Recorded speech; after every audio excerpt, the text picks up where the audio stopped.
নমস্কার, বাঙালির ঘর কন্যায় সবাইকে স্বাগত।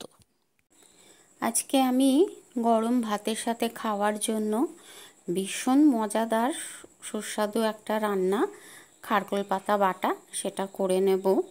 তার জন্য প্রথমে কড়াই গরম করে তাতে আমি 15 কোয়া রসুন আর 5টা কাঁচা লঙ্কা দিয়ে দিলাম আর একটু নাড়াচাড়া করে নিচ্ছি।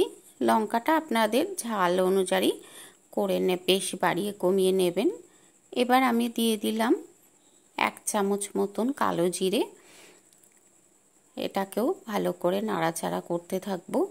যখন কালো জিরেগুলো ফুটে ফুটে উঠবে আর লঙ্কা আর রসুন ভাজা হয়ে যাবে তখন আঁচটা বন্ধ করে আমি এগুলোকে নাবিয়ে নেব।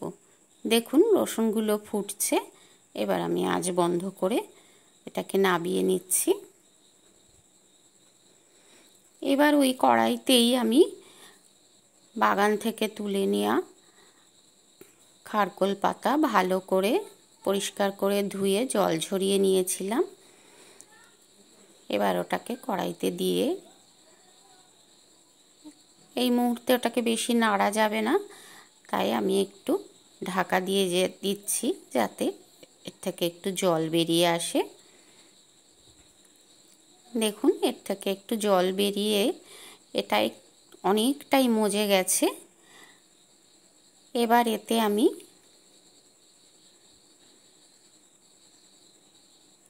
পরিমাণ মতন নুন দিয়ে দেব, তাহলে এর থেকে আরও জল বেরোবে আর জলটাতে পাতাগুলো ভালো করে সিদ্ধ হয়ে যাবে।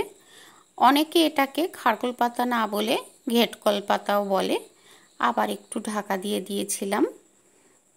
এবার আর ঢাকা দেব না, মিডিয়াম আছে এটাকে নাড়াচাড়া করতে করতে জলটা পুরো শুকিয়ে নেব। আর জলটা শুকিয়ে গেলে আঁচ বন্ধ করে এটাকেও আমি একসাথে সবগুলোকে নিয়ে একটা পেস্ট তৈরি করে নেব।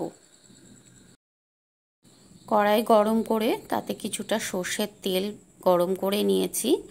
এবার যে পেস্টটা তৈরি করে নিয়েছিলাম খারকোল পাতা, লঙ্কা, কালো জিরে আর রসুন সব একসাথে তেলের ওপর দিয়ে দিচ্ছি। দিয়ে এবার ভালো করে এটাকে নাড়াচাড়া করতে থাকবো। এটা মিডিয়াম আছে এরকম নেড়ে নেড়ে সুন্দর ভাজা ভাজা করে নেব। এই সব বাটাতে একটু তেল বেশি দিলেই ভালো লাগে। দেখুন এটা একদম ভাজা ভাজা হয়েই গেছে।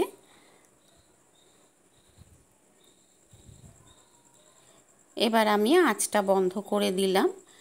এবার আমি দিয়ে দিচ্ছি আধখানা পাতিলেবুর রস। পাতিলেবুর রস দিলে গলা ধরবার আর কোনো ভয়ই থাকে না। আর দিয়ে দিচ্ছি একটু সর্ষের তেল। যে কোনো ধরনের বাটাতেই শেষে একটু তেল দিয়ে নেড়ে নিলে খেতে ভীষণ ভালো লাগে। এবার সবগুলোকে একটু মিশিয়ে নিয়ে একটা বাটিতে তুলে নেব।